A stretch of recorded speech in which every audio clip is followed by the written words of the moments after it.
another winter. The renters go home. The maple goes from crimson to brown. Oh God, my God, another winter in a summer town. The beach is empty, they cover the pools. The patio umbrellas come down. Oh God, my God, another winter in a summer town. Thom Southerland, you're in Japan. Tell us, please, what are you doing in Japan?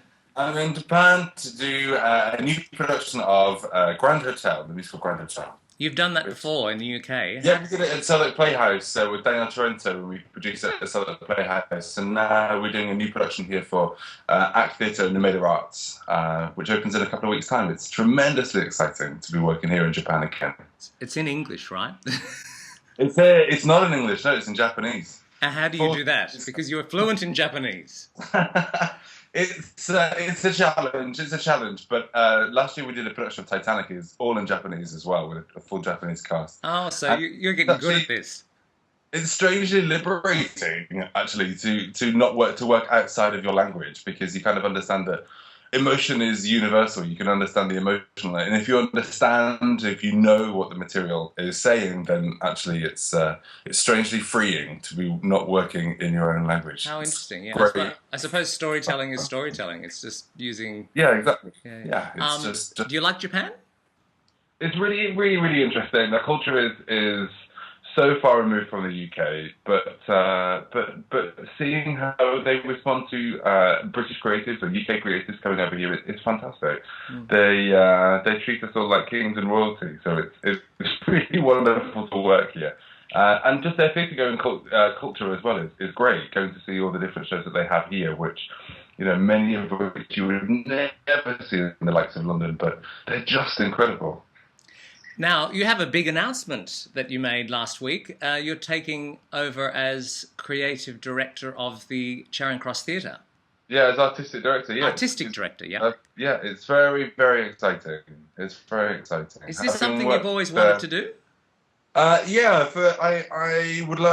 have always wanted to be an artistic director and run a building, and I think working at Charing Cross 2 years ago, nearly now, when I did the production of Mikado, and we're talking to Stephen Levy and Sean Sweeney there at the time about the possibility of them having an artistic director.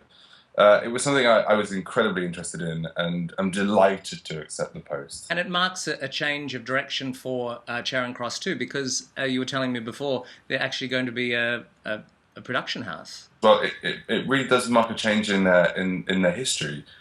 Going back to being a producing house, which it was when it was very, very first set up as a new Players Theatre all those years ago. But now the Charing Cross Theatre will return as a producing house, producing off West End scale shows, both plays and musicals. And the first season is 4 musicals, but who's to say that after that it will change and develop into being a regional house for London, I suppose.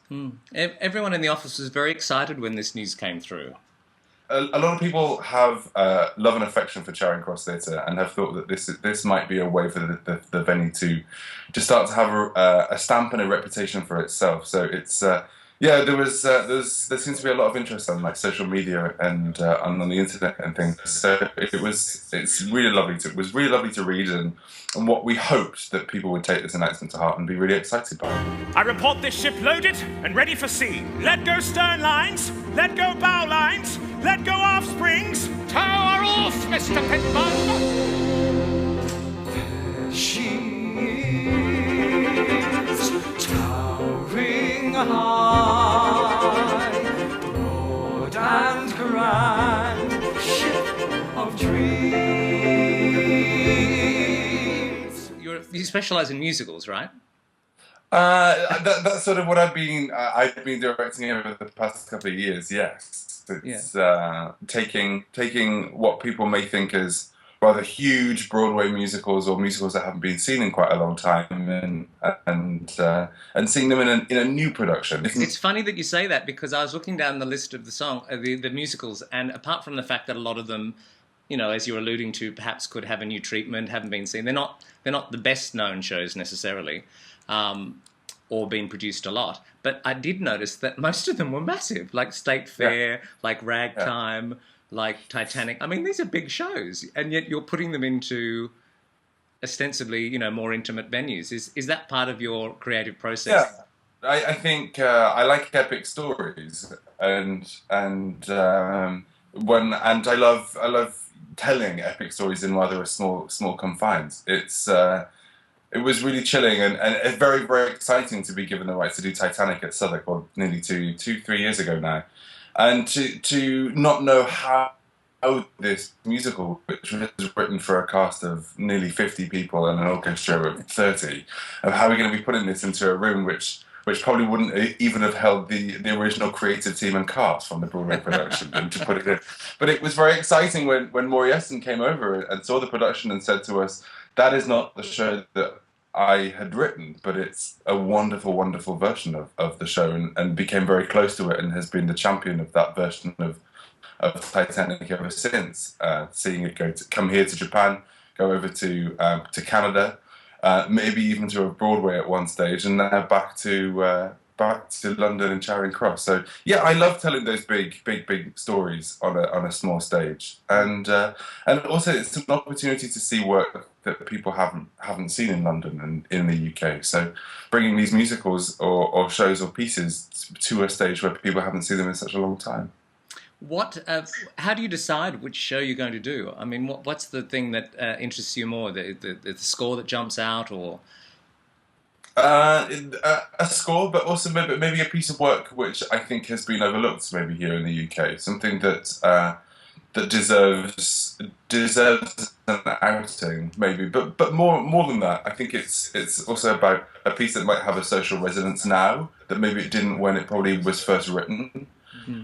Or maybe in the case that a show whose original outing was maybe not so successful, but for reasons that are beyond the material. Actually, the material might be incredibly strong, but the original production might not have been so strong. So it's about refining such work and such material, and appreciating it for the work that it is. Yeah, it's almost like there are shows, and they pop up all the time, that for some reason or another, despite the fact that they have great components to them, they just don't work.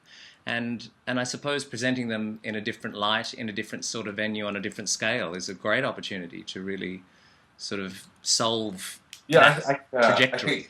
I think the Broadway revival of Chicago is probably the best example of that, and it's probably with these shows that maybe aren't successful first time round. It's not necessarily about the material. It's about the time, or what else has opened in that season, or what the reputation of the authors were at that time, etc., etc. So there is so much material and so much work that can be seen again in a new light, or maybe in London, seen for the first time, that the original producers didn't ever bring the show to London. So yeah, it's tremendously exciting to have a freedom and artistic reign over a building, and to create a season of work like this. It'll become your second home. You're going to wear the artistic director's hat. What is it about that particular role that excites you the most? Because I imagine you're going to be juggling a lot of productions, whereas normally you might be you'd be working on one at a time with something in the distance perhaps, but in this situation you'll be looking at a whole year and concerning yourself with all of it.